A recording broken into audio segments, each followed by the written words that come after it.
So స్పీడ్గా ఉంటుంది class, examples అన్ని క్లియర్గా నేర్చుకుంటుంది క్లాస్లో రండి. సరే, ఫోర్త్ది angle of elevation of top of a tower from a point on the ground. ఏం లేదన్న, ఇది ఒక టవర్ రా, ఏసీ అనేది ఒక టవర్ రా, 30 డిగ్రీల angle. Okay, from the foot of the tower is, ఇది తప్పునా, 300 కాదు 30 మీటర్స్ ఇది.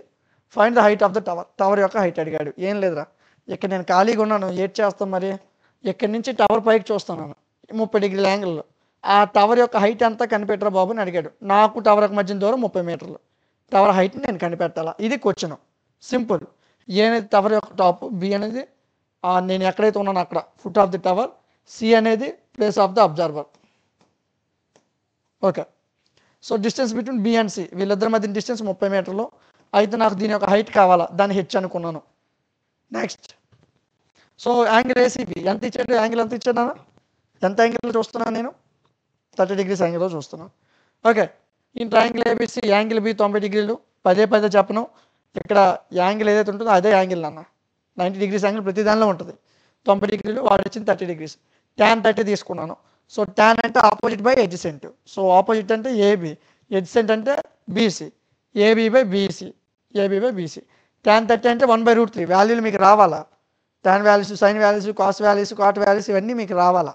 Okay, so tan 30 value 1/√3. AB అంటే హెచ్, బీసీ అంటే 30.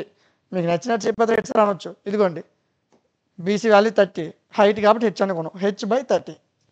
ఇదిగో, సో క్రాస్ మల్టిప్లికేషన్, హెచ్√3 ఈజ్ ఈక్వల్ 30, హెచ్ కావాలి, √3 పంపించే 30/√3. సో 30/√3 ఇంటూ √3 ఇంటూ √3/√3 ఇచ్చేది మల్టిప్లై చేస్తాను నేను. అప్పుడు 30√3 బై √3 ఇంటూ √3 అంటే 3. సో 3 పదులు తెగిపోద్ది. హైట్ ఆఫ్ ద టవర్ అంతా 10√3 మీటర్స్. చాలా సింపుల్ లెక్కలు, పెద్ద కష్టమేది కాదు, చాలా సింపుల్. ఈ 3 స్టెప్లు నన్ను క్వశ్చన్కి అంతున్నా, ఈ మిగతాదంతా అడిచ్చింది రాసుకుంటాం అంతే, కొత్త ఏం కాదు, అంతా రాసుకోవడమే, అడిచ్చింది రాస్తాం. ఈ 3 స్టెప్లు మనం కడతాం. Next question, A kite is flying at a height of 60 meters above it's ground string. ఏం లేదు, ఈ క్వశ్చన్ చాలా సింపుల్. ఏం లేదు నాన్న, ఇప్పుడు నేను ఏం చేశానంటే నేలకు ఒక మేక్ కొట్టేశాను, మేక్ కొట్టేసి ఒక తాడు కట్టాను, తాడు కట్టేసి గాలిపటాన్ని వదిలేశాను. ఇక్కడి నుంచి మేక్ కొట్టేసి మేక్ ఒక తాడు కట్టేసి గాలిపటాన్ని వదిలేశాను. ఆ గాలిపటం భూమికి 60 మీటర్ల ఎత్తులో ఉంది. భూమికి ఎంత ఎత్తులో ఉంది, ఇది భూమి నాన్న, ఇది ల్యాండ్ రా, ల్యాండ్కి 60 మీటర్ ఎత్తులో ఉంది గాలిపటం. ఇక్కడి నుంచి ఇక్కడ ఒక మేకి కొట్టేసి మేకకి ఇలా దారాన్ని కట్టేసి ఇలా వదిలేశాను.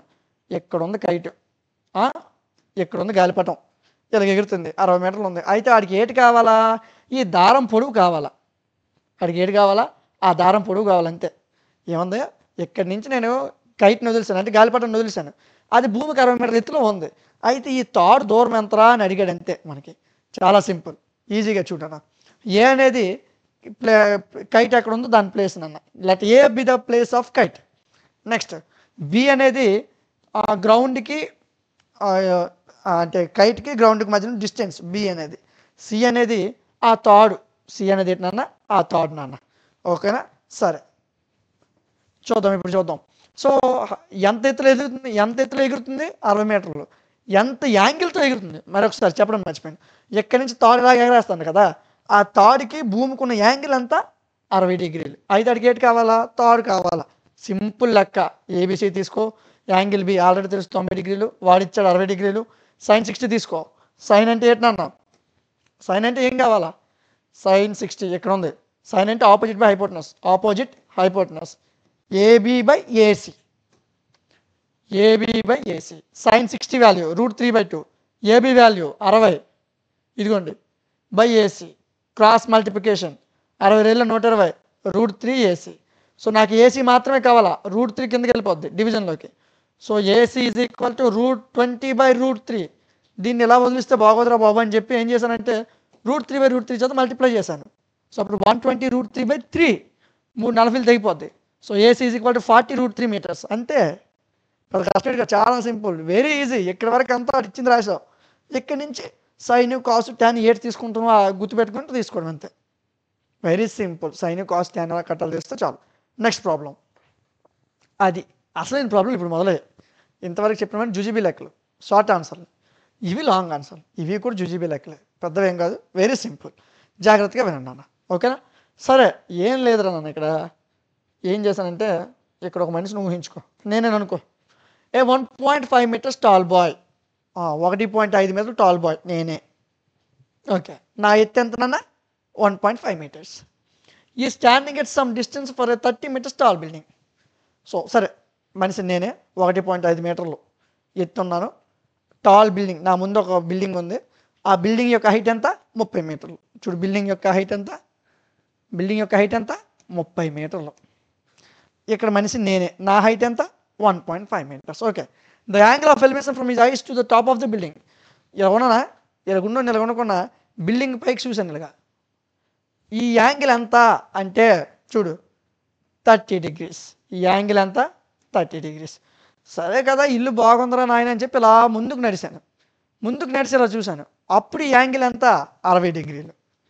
అప్పుడు యాంగిల్ ఎంత 60 degrees. ముందు చూసినప్పుడు 30 degrees, ఇలా నడుస్తాను మళ్ళీ ఖాళీగా ఉండేటి చేద్దామని 60 degrees అప్పుడు యాంగిల్. ఓకే, అయితే వాడికి ఏంటి కావాలా అంటే, వాడి బాధ ఏంటో తెలుసా, ఇలా ముందుకు నడిచాను కదా, ఈ వెనక్కి నువ్వు ఎంత దూరం నడిచావో చెప్పురా అన్నాడు. అంతే, అదే question, very simple question.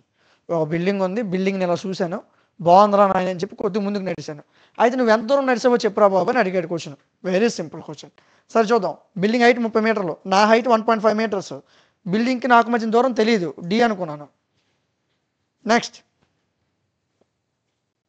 Okay, నేను ఎంత దూరం నడిచాను తెలియదు, ఇప్పుడు మనం ఎంత దూరం నడిచామో కనిపెట్టాలా, అది మన పని. From the picture tan 30 degrees తీసుకో. సో ఎందుకు 30 తీసుకున్నావు, ఫస్ట్ 30 degrees కదా, ఎక్కడి నుంచి చూస్తాను కదా, పైకి చూసాను ఫస్ట్ ఎక్కడి నుంచి, అందుకు 30 tan 30 తీసుకున్నాను.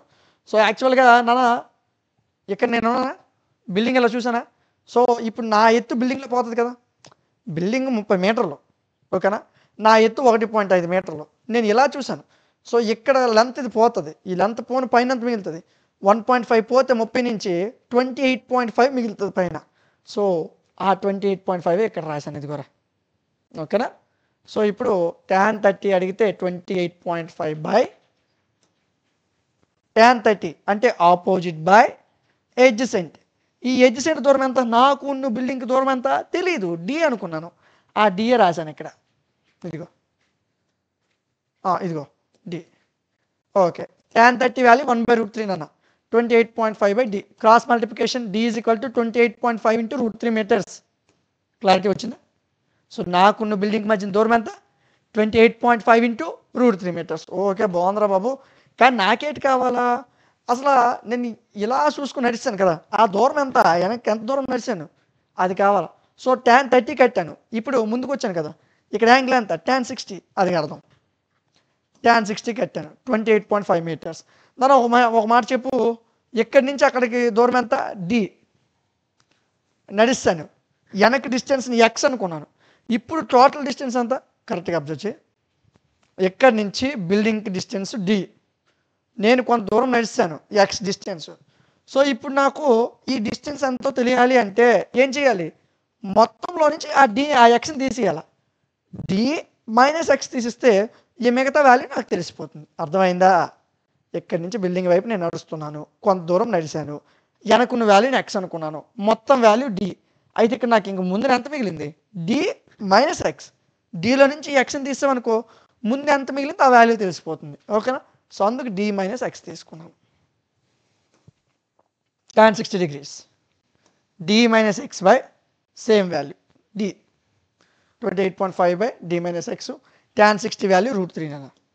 క్రాస్ మల్టిప్లికేషన్ ఏం లేకపోతే ఒకటి ఉన్నట్టు, 28.5 is equal to √3 into D minus X, √3 into D అంటే ఎంత అన్న 28.5 ఇంటూ √3 మైనస్ ఎక్స్ 28.5. సేమ్ ఇక్కడ చాలామంది కన్ఫ్యూజ్ అవుతారు. ఇక్కడ 28.5 బయట రాసే, √3 into √3 3 minus X into √3 minus √3x 28.5. ఇక్కడ చాలామంది కన్ఫ్యూజ్ అవుతూ ఉంటారు, జాగ్రత్తగా రాయాలి. ఓకే సరే, ఇప్పుడు నేను ఏం చేశానంటే నాన్న ఈ √3 3x నాటి పంపించి దీన్ని ఇక్కడ తెచ్చాను, అంటే √3x ప్లస్లో 28.5 28.5లో √3 పెట్టాను, రీప్లేస్ చేశాను, అటు ఇటు పంపించాను.